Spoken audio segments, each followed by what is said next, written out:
Hello Keats fans, welcome to Lamia Lesson 6. This is going to be the end of Part 1 today, as well as some analysis and discussion tasks about Part 1 as well. Can you imagine that when I started this, I thought that I was going to be able to do Part 1 in one video, the Hermes section and everything. But anyway, so be it. You'll know it really well, and that's a key thing, hopefully, by the end of this. So pens, notes, anthologies ready. Let's do this. Previously on Lamia. Hermes, the messenger god, came down looking for a beautiful nymph to find. This weird snake thing, Lamia, appeared and said she'd reveal the nymph, completely kind of dropping her sister nymph in it. But she does so in exchange for being turned from a snake into a beautiful woman, and then she goes and basically stalks a guy and jumps out on him, a youth that she's fallen in love with called Lysias. Like, in a kind of like previously on TV drama style is what I'm going for there. It sounds like the weirdest episode ever. But anyway, you get the point. So we pick up today with our analysis towards the end of Part 1. Lamia and Lysias are having their early conversations. They're starting to fall in love. But there's a lot of kind of power struggles and toing and froings between them as well. And some really interesting and sparky sections of dialogue. We pick up with it there, and we're going to take you all the way to the end of Part 1 now. So, a question that probably would have been on Lysias's mind. You know, if you live in Corinth, if you live in my town, it's not like a massive city like London is these days or anything like that. How come I've never seen you? So that's what this bit is all about here. And next she wondered how his eyes could miss her face so long in Corinth, where she said she dwelt but half retired, and there had led days happy as a gold coin could invent without the aid of love. So happy without love. Yet in content till she saw him. Okay, so she was happy and in love until she saw him one day. When did she see him? We're now going to get that explanation. As once she passed him by, where against a column he leant thoughtfully at Venus's temple porch. That's handy, isn't it? Mid baskets heaped of amorous herbs and flowers newly reaped late on that eve, as 'twas a night before the Adonian feast, whereof she saw no more, but wept alone those days, for why should she adore? So it's this moment of love that interrupts happiness. Love is seen as destructive here. She was happy until she saw him. She was content until she fell in love. So love is something that ruins us all. Now we're thinking about this as a tragedy. Obviously in tragedies often the issues come from within, but here maybe does the love come from outside, from this person that she meets, or is it her own need to be loved from within? It's her fatal flaw. You decide. Now Keats adds loads of convenient but set up details for you here to explain how loving and how impressive a character Lysias is. He's leaning against Venus's temple porch. This is a Roman god of love, so it's like chuck all the gods at this that you possibly can in Keats's mind.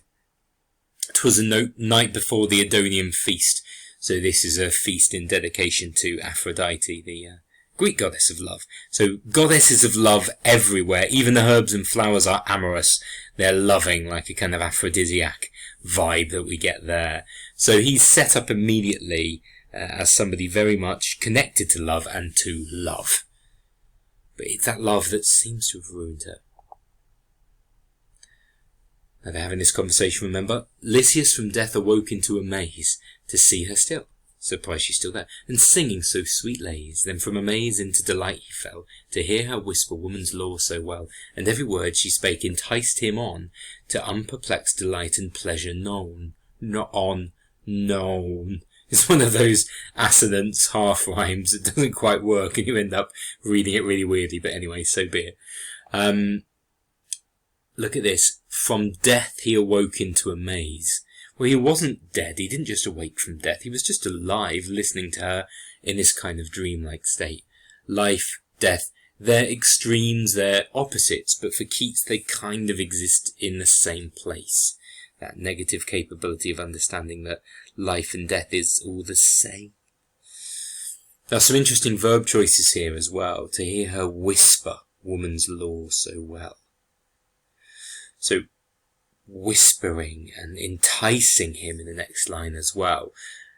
is this a spell? Is she enchanting him using some kind of La Belle Dame style, enthralling speech? And if so, this isn't just a story about a female who has these supernatural powers. This is about women. Keats is saying that they entice men, they are under their spell, and they then can't kind of think or act normally as a consequence. Similarly, if this is about poetry, then the beauty of pure poetic experiences is enchanting and seductive. It doesn't feel kind of real in a way. Maybe it's like a spell you're under. Maybe that's not such a bad thing, but it is all-encompassing. And then you get this interjection from the narrator again. I've called it a poet-narrator there. That's an expression that you'll hear quite a lot, because it does seem to be Keats kind of interjecting with his own opinions quite directly. But this omniscient narrator, who's increasingly making comment on the action that's happening, interjects, just stops their conversation and reflects a little bit on love. Let the mad poets say whatever they please of the sweets of fairies, peris, goddesses. There is not a treat among them all, haunters of cavern, lake, and waterfall, as a real woman. Linean indeed from Pyrrhus pebbles or old Adam's seed. So, waterfalls, caverns, lakes, fairies, peris, which were these kind of like winged, beautiful spirit things, goddesses. None of them are as good as just a real woman.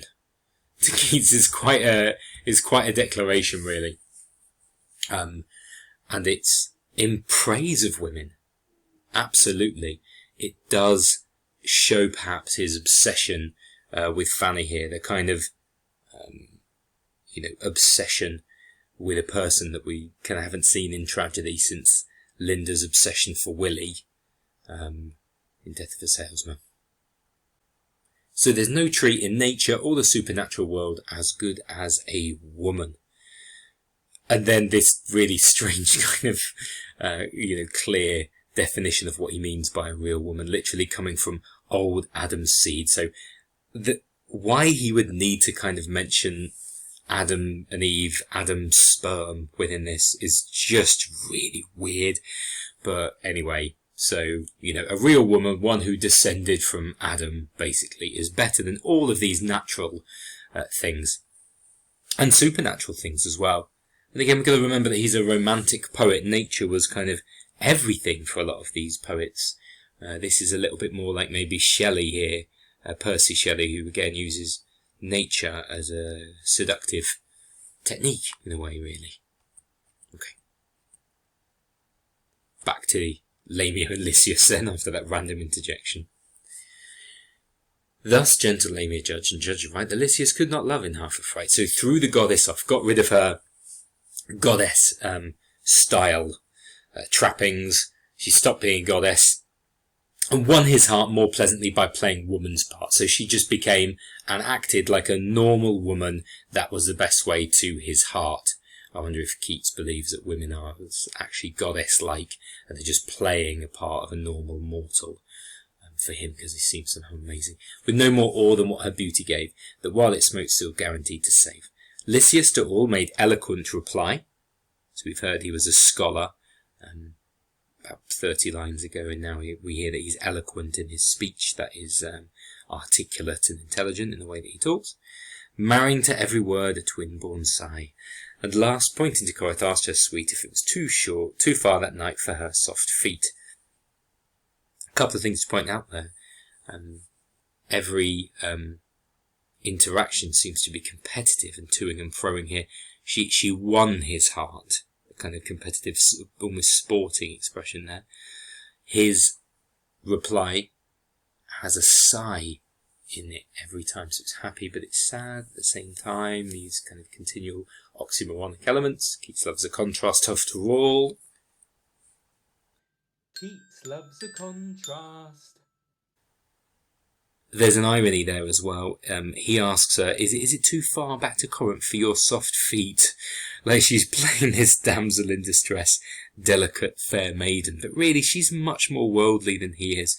She knows so much more of the universe. She's a snake as well. The mention of the soft feet is interesting there, because we know that really she doesn't have feet. She's a slippery, slimy snake at heart. Anyway. The way was short for Lamia's eagerness made by a spell. The triple league decreased to a few paces, so she shortened the length of time back somehow, magically reducing the distance from there to there. It's the kind of thing you'll wish you could do sometimes when you're walking somewhere. But this was not at all a surprise. It was not surmised, it was not noticed and realised by blinded Lysias. So he didn't even notice. Oh, it's a long way, it's miles and miles. Oh, we're here. And he doesn't even notice walking back to Corinth, because he is so wrapped up in her love. Blinded Lysias, he's described as here. And that adjective is absolutely key. He is, love is blind is the old expression, but he is deceiving himself. He is shutting out the rest of the world and only thinking about her. And that is a self-deceit that is so central to tragedy. Othello, he should know, really, that Desdemona is a fantastic, angelic person. Willie, if he just had a minute of self-reflection, he could find easier routes to happiness than Death of a Salesman. But Lysias here falls into that same trap of being blind. So does that make him our tragic protagonist? Now then, if he's the one with this self-deceit, perhaps it's him, perhaps it's Lamia. Again, it's for you to kind of read into it as you wish. So they passed the city gates. He didn't know how they did it so quietly, and he never thought to know. So it's a bit like, if something seems too good to be true, it probably is. But maybe that's me being cynical.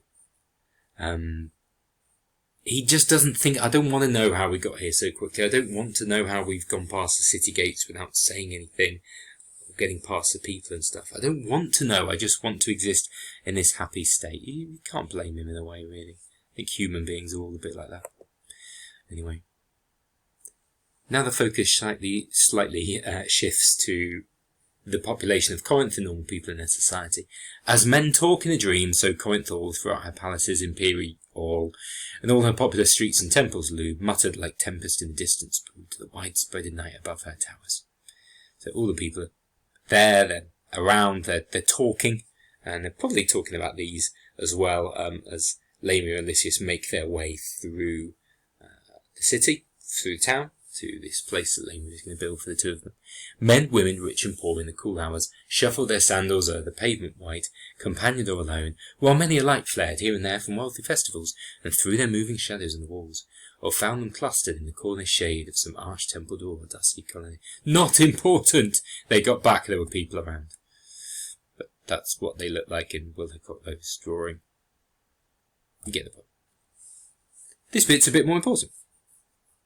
They are hiding themselves. So Lysias, muffling his face, of greeting friends in fear. He doesn't want to see anyone. He wants to shut out the world now and just be them. Her fingers he pressed hard. As one person came near them. So they're walking along and a person is coming near them. And he's got a curled grey beard, sharp eyes, and smooth, bold crown. Head, slow-stepped and robed in philosophic gown. Lysias shrank closer, and they met and passed into his mantle, adding winds to haste. While hurried Lamia travelled. Ah, said he, why do you shudder, love, so ruefully? Why does your tender palm deserve you? What are you sweating, darling? Because she's panicking, because this is Apollonius. Look at that stare. That cold, philosophic stare here. Scary. The initial description, and we've had loads of colours so far, but we haven't had grey. The grey beard, the colour of experience in relation to hair, but also there's something, kind of dull and old and staid about it a little bit. Sharp eyes, there's a nastiness and an intelligence about that at the same time. And he's wearing his philosophic gown, he's wearing his philosopher's outfit, the big, Greek philosopher's robe that you can imagine the meaning here. And they go past, and they both have this reaction. He's shrinking in and hiding from Apollonius. He knows this man, but he's hiding from him. You've all done this when you see someone that you know, but you don't really want to speak to them, so you kind of hide away. Lamia is trembling as well, so they both have this quite physical reaction to a kind of attempt to interfere from the outside world in their relationship. Why do you shudder so ruefully? Why does your tender palm dissolve in dew? We don't have much alliteration of D in Keats here. A very kind of negative, pessimistic sound play here, really. And Lamia just, I'm wearied, she's tired, that's not really what's wrong. So just, a relationship that's founded on lies, I suppose, is continuing as well. I'm wearied, said fair Lamia. Tell me, who was that old man? Who's that guy? I cannot bring to mind his features. Lysias, wherefore did you blind yourself? Why not looking at him? So she knows that her reaction is about this guy. I know him, but I can't bring to mind his features. And again, this notion of blindness crops up again. Very quickly since the last reference. Why did you blind yourself from this quicker? Why did you look away? Lysias honestly replies here, it's Apollonius. He's sage, he's a wise guy, and that's kind of his job, he's sage. My trusty guide and good instructor. Scary. But tonight he seems the ghost of folly haunting my sweet dreams. Let's analyse that reaction slightly here in this rapid dialogue back and forth that they have. His eyes are detected by Lamia as being quick eyes. There's bright, there's an intelligence, and of course there's foreshadowing here because he is going to be the one who catches her out at the wedding in part 2. Lysias calls Apollonius my trusty guide and good instructor. These are positive things. But he doesn't want to see him. So it is an active denial of common sense.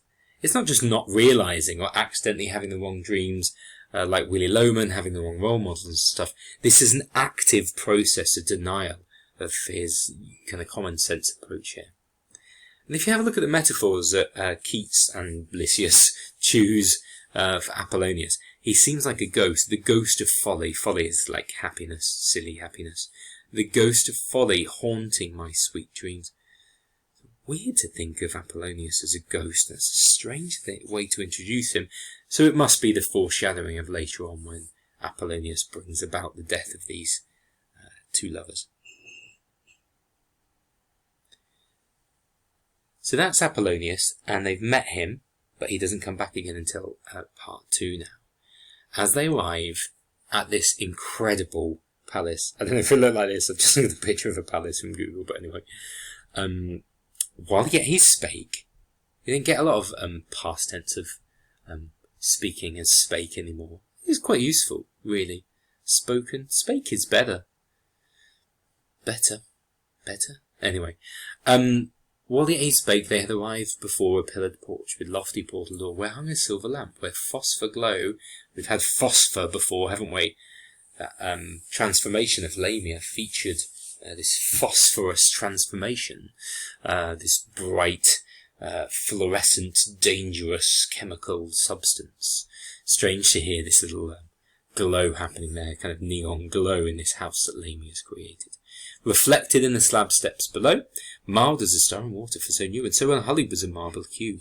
So through the crystal polish liquid fine ran the dark veins, and none but feet divine could e'er touch. It's a beautiful, perfectly conditioned house that hasn't been ruined by even human touch. The marble's dark veins and crystal polish is all absolutely perfect and untouched. Nobody but a god could have stepped there. And these sounds from heaven, from the gods, breathed from the hinges, as the ample span of the wide doors disclose a place unknown sometimes. So nobody's been here. It's beautiful, it's new, it seems created for them. So when I first read this, I thought that the section there about a few Persian mutes who that same year were seen about the markets, I thought that was like 2 servants who worked in the castle and just didn't say anything. But I think this section, actually refers to Lamia and Lysias. They were pretending to be mutes who didn't speak to anybody. They occasionally went out to the markets to get food, and they went back in to their house and just existed, the two of them there. It's like some kind of lockdown, very familiar concept to us in our lives. This self-isolating in this beautiful palace that Lamia has created for the two of them. They're just pretending to be keeping their head down, wearing their face masks at the supermarket. And nobody kind of knew who they were. They were seen about the markets, but nobody could quite tell where they lived. Even the most curious people who tried to follow them home couldn't tell. That's like a weird detail, but anyway. He does mention there that same year they were seen about the market, so we imagine that this is quite a long-term love affair, that they shut themselves away from all of society and all of the world and everything for quite a long time and just enjoy their time together, which is beautiful. It's quite often how the beginnings of relationships probably feel. It would be an ideal situation that Keats would want for him and Fanny. It would probably be what he imagines all men want with women, and all lovers want with each other. And again, perhaps it does reflect on his views on poetry a little bit. If Lysias is Keats in this allegorical representation, then Lamia is poetry, and he just wants to shut himself away and work on this poetry without any interruptions from the outside world. Remember, his life was continually interrupted by illness, death, financial worries. If he could just shut himself away, then he could. I think, again, I love Bright Star. Bright Star demonstrates that extremely well, because he just, quite often just shut himself away in these darkened rooms and tried to concentrate on his poetry. Anyway, very last section then. Twould humour, make happy. It would make happy many a heart to leave them thus. We would all be happy if we could leave Lamia and Lysias in this position. Okay, we'd be really happy if we could leave them like that, blissful and happy and just enjoying each other's company in this kind of perfect, isolated love forever. 'Twould humour many a heart to leave them thus, shut from the busy world of more incredulous. So shut away from people who are, dismissive of love or bringing their kind of outside world business into the relationship, which we don't want to. If it ended that way, it would be lovely. This lush, beautiful section here of this palace that she's created, and our sympathy being appealed to at the end of part one. It would humour you, wouldn't it, reader? To leave them like that, and they go off into the sunset quite happily together. But of course, that's not reality for Keats. That's not how the world can be, and if it ended at the end of part one, we wouldn't be studying it, because it's not a tragedy at the moment, but all of the seeds are sown for their downfall in part two. That's part one done. Your next task, reduce the plot to approximately 50 words. Try to do this if you can without looking back at it. See how well you know it. Write it in your notes. Go!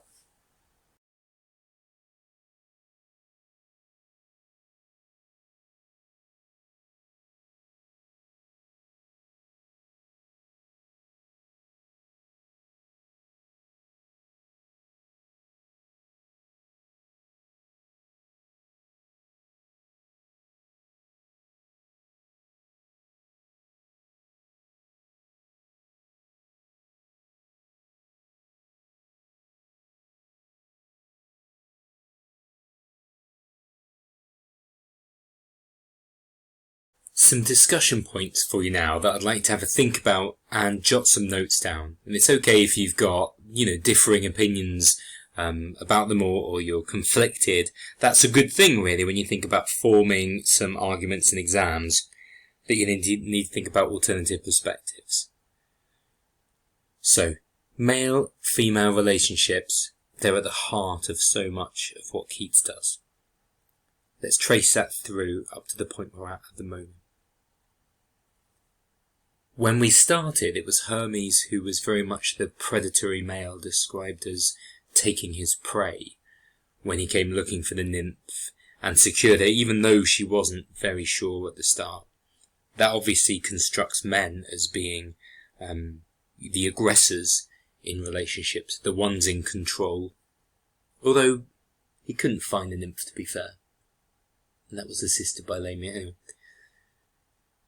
Then Lamia begins their interactions by pretending to be this kind of damsel in distress.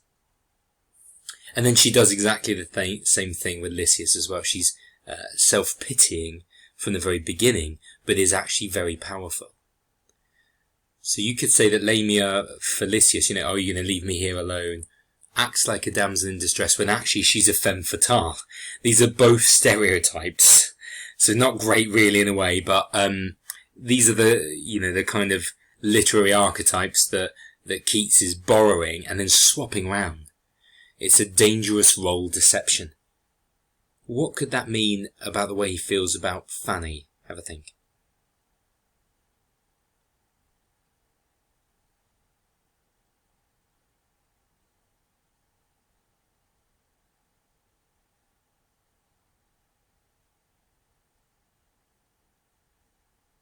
Yes, this swapping of the stereotypes around, it really shows, how Keats feels about women. That perhaps they're like this, but perhaps they're like this, and we don't really know, and there must be some big master plan behind it all. So I think that's it's quite a paranoid way, I think, of looking at women, but that must have been a difficult position for him, not being able to get together with the woman that he loved and having to see her, still flirting and encouraging other men, much more so in real life than we saw in the film version that we watched in class of Bright Star. Then, when Lamia and Lysias get together, there are elements of real romance about it. They only have eyes for each other, love at first sight, all these kind of cliches. But is it actually this romantic and loving union that it seems to be? Or has Lamia turned into the predatory figure now? Is she this siren seducing an innocent Lysias to crash him on the rocks of relationship doom and death? Is Lysias being kind of stalked and then groomed? Seduced by somebody who really should know better? Lamia, she knows what she is. She knows this isn't going to end well. But she lets her passions get the better of her. And in doing so, dooms a pretty innocent man. That is not a good start to a relationship either, let alone all the deception. And are any relationships equal at all in this poem? In life. There's such disjointed and contradictory feelings from Keats about it.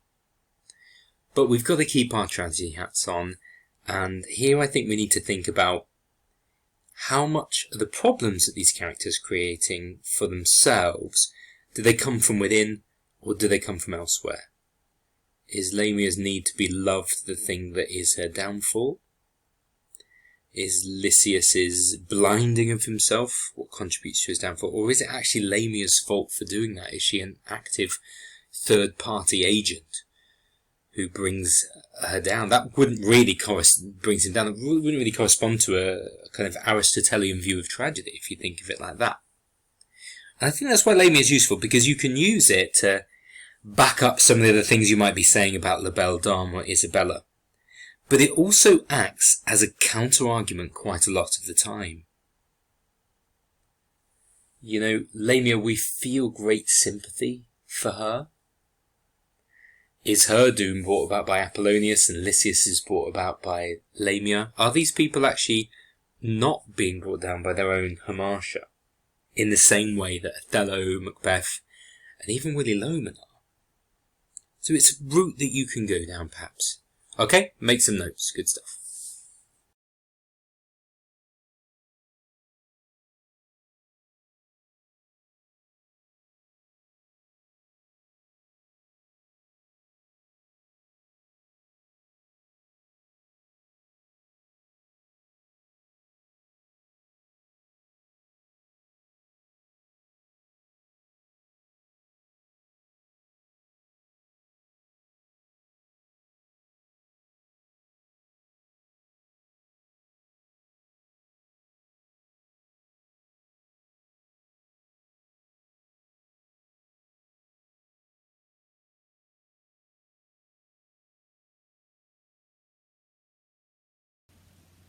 We're going live in 3, 2, 1. Hello everyone and welcome to PE with John Keats. This is your Lamia inspired workout to get your body going, moving in a sweet body fit for life. Get that subtle fluid in your veins going with some PE with John. Okay, so we'll start with warming up. Okay, everybody. So get your dove feet going. Stretch them out like a dove-footed god Hermes. Yeah, that's brilliant. Stretch it out. Okay, and just stretch those calves out. Kneel like a hoof satyr, like you're kneeling at the foot of a beautiful nymph. And kneel. That's it. Stretch it all out. Lovely. And now silently glide. Okay, great. You're all warmed up. Let's do our exercises. We're going to do 10 seconds on, 10 seconds off. Okay, so first one, you're Hermes. You're looking for the nymph. Okay, we shuffle veil to veil, veil to veil, veil to veil, wood to wood, wood to wood. Speed it up, wood to wood, wood to wood, veil to veil, veil to veil. You're Hermes. Next one, you're the nymph. Cower and cower and cower and cower and warm up and everything's fine and everything's fine. It's a god.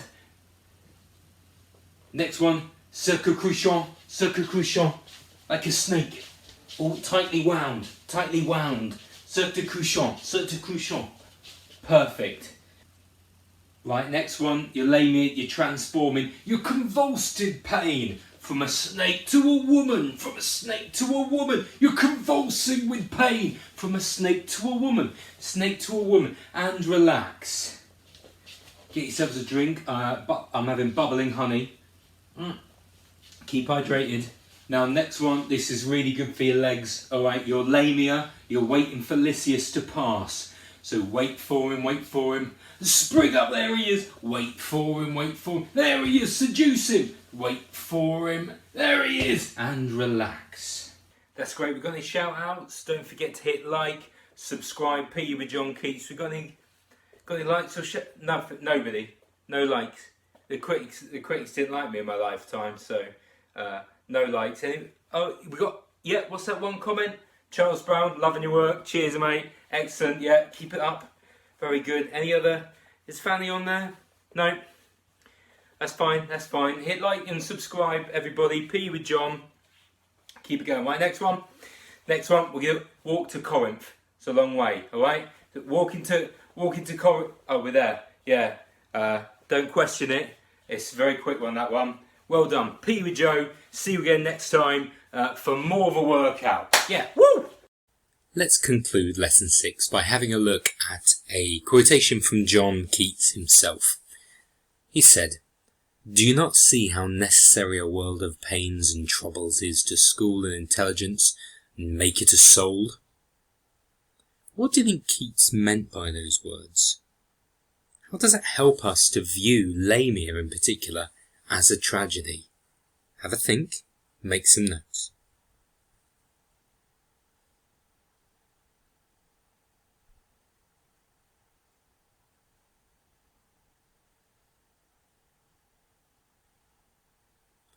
To me, Keats is discussing the symbiotic relationship of pain, emotion, suffering, intelligence, knowledge, ignorance. In itself, you can't have just intelligence, just knowledge.